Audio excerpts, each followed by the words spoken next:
between Conor McGregor and Tony Ferguson.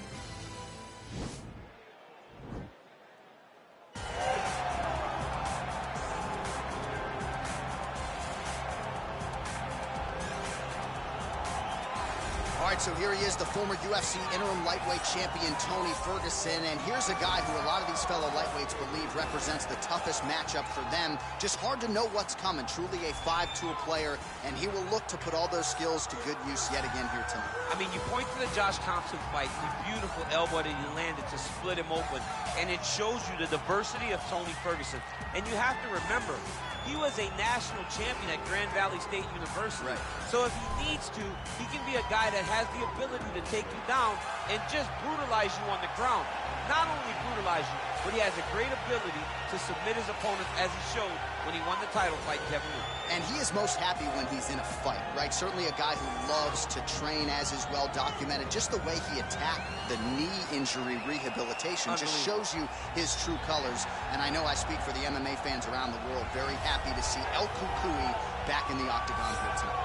Well, this is about as decorated a kickboxer as has come into this division in some time, DC. And if we get a kickboxing match tonight, he ain't losing. He is a championship-level kickboxer, a guy that can stand in the pocket and trade and kick and punch with anyone. He's constantly throwing things from as close as you can get. He's comfortable throwing leg kicks. He will drive these into your body.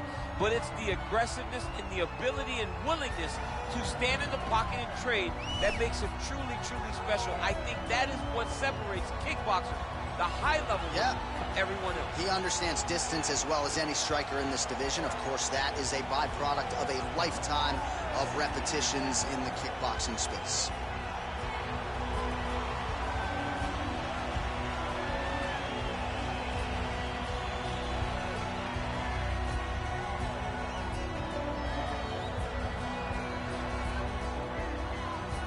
Our tale of the tape for this, our main event of the evening.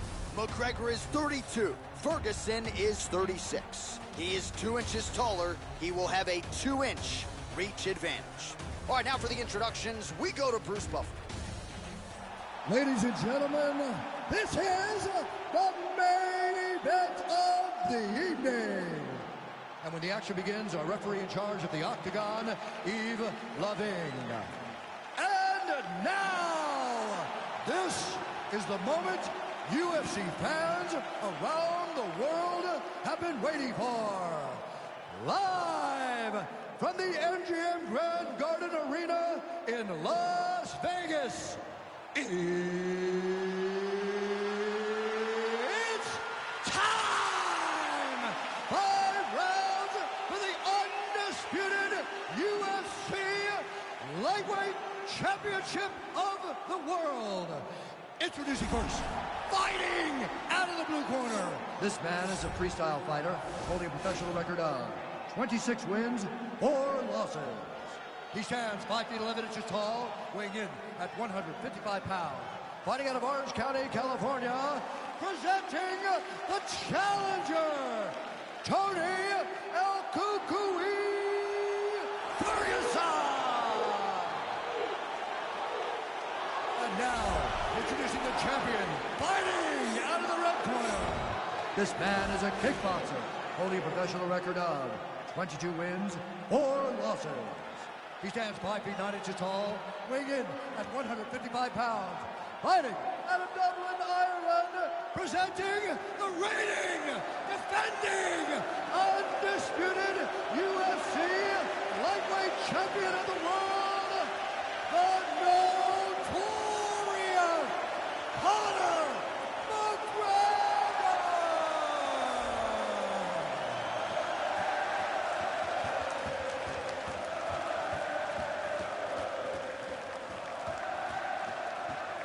UFC belt on the line, guys. Protect yourself at all time, obey my command at all time. If you want to touch love, do it now, go back to your opponent.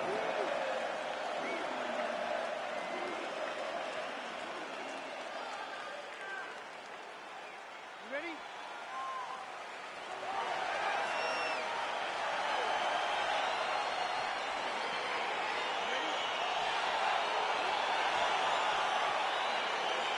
All right, here we go. Round one. How good is this? Tony Ferguson versus Conor McGregor.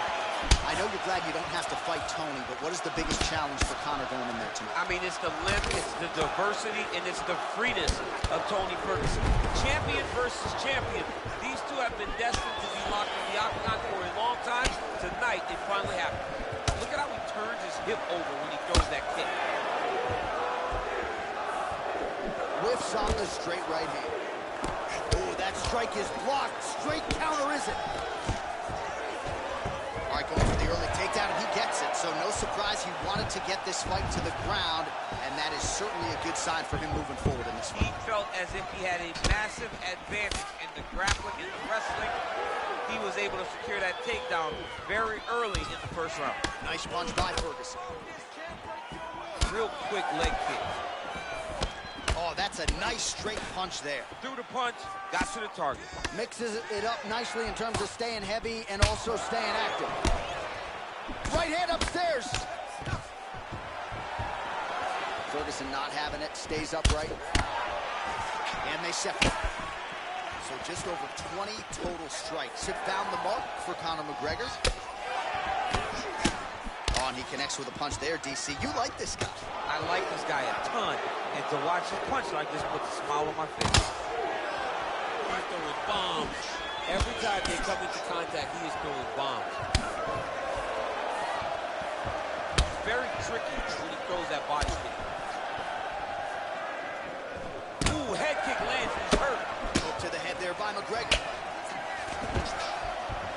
Under 2 minutes to go. And they separate. Great punch. Nice connection there by Tony Ferguson. You're probably glad you never had to prepare for a fighter like this in your day. I've never seen anything like that, and I'm not sure there's anyone like that going up in the... There as he lands, and maybe time to get the bonus checks ready. I mean, this fight is about gut. He's got him hurt very bad with his head kick. Quick entry to get him on a single. That was a great single. He flipped him over the top. What a fantastic takedown. Welcome to the Cormier Express. Well, there are few things more fun to watch in mixed martial arts than these type of transitions and scrambles on the ground. High-level grappling can really be entertaining. Well, anytime you are in a ground fighting... He's going to start trying to move to a submission here. It looks like he's trying to attack the arm triangle.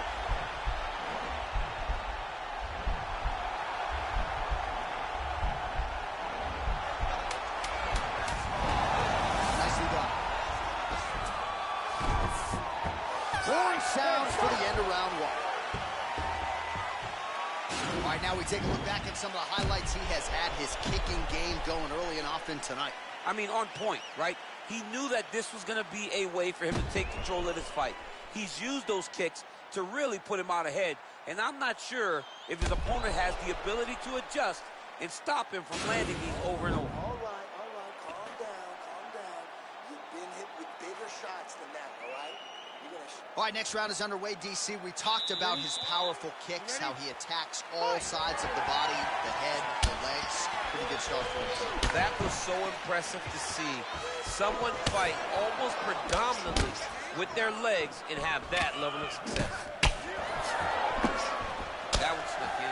Nice strike. Well, that nose isn't going to be able to take too many more as he doubles up on the jab there. So good to watch MMA evolve and watch guys now fight behind the jab. Man, he's just got a great feel for the striking realm early in this one. The timing is on point. He's doing a great job of mixing everything up. So as we call on the numbers, 54 total strikes have landed for Conor McGregor. Well, the accuracy rate, you'll have to take my word for it, DC, but 59% on the connections thus far against Tony Ferguson. Takedown defense holds up. And now trying to take the back. Beautiful body kick lands right under the elbow. Big punch lands over the top. How's he gonna follow this one? Left hand punch from the clinch. Back and forth we go here. Oh, look at him land another jab there. He's certainly using that weapon effectively here tonight. The most effective weapon in all of boxing, in all of combat sports, is a jab. This young man has a knowledge of using it like no one else. Beautiful leg kick thrown. McGregor's torso, specifically that right side, has absorbed a lot of damage tonight. And here comes the purple, the black, and blue. A definite proof. Ferguson gets the takedown.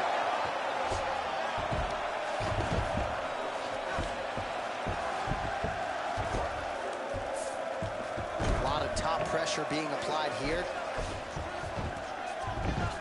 All right, good movement by him here on the ground. He really is a master of these transitions. He is a master of movement on the ground. You never know where he's going to be. 90 seconds to go in round 2. All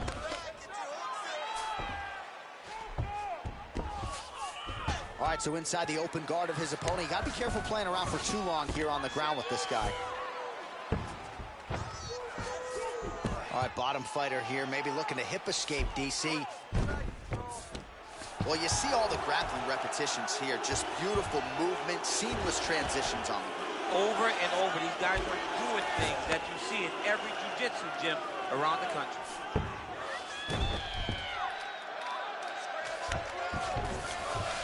Well, we'll see if he postures up and can get some of his ground strikes going here. All right, he's in a half-guard position here, DC, and in a good spot to dole out a lot of damage, I would think. A lot of damage can be done from the half-guard. You sit back on that leg, you press down into your opponent, you drop elbows, you drop punches. What is very key is you controlling the underhook on the far side. If you give up that underhook, your opponent can use the half-guard to build up to an elbow, sweep, or just chase down a single leg. Well, what a round it was, especially from a striking standpoint. DC, take us through. High-level striking. I mean, this is what people come through the doors to see. Two men stand on a quarter, chest to chest, forehead to forehead, and let it all fly. I'm surprised nobody went out, but it does excite. You ready? You ready? Here we go, third round of this championship. Look at him whip his hip into that kick. Lands with the right hand. Continues to mix it up, going to the head, mixing in some body shots. Oh, big head kick lands. Oh, massive head kick there. We'll see if he can finish. Back and forth we go. Oh, big left hook there.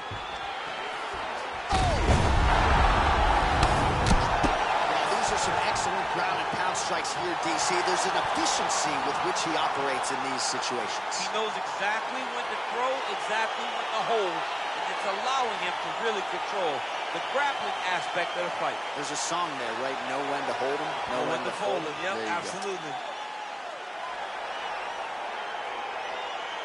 All right, let's take a look back at the replay. It ends up a knockout, but this was really a striking clinic from the moment they touched glove. I mean, a competitive fight. That one guy finally found the shot that ended the fight. But both of these warriors displayed a ton of heart. One guy got the finish, but neither guy should be disappointed in their performance. We go back inside the octagon for the official decision. It resides with Bruce Buffer. Ladies and gentlemen, referee Yves Levine has called a stop to this contest at 1 minute, 2 seconds of round number 3. Declaring the winner by knockout and still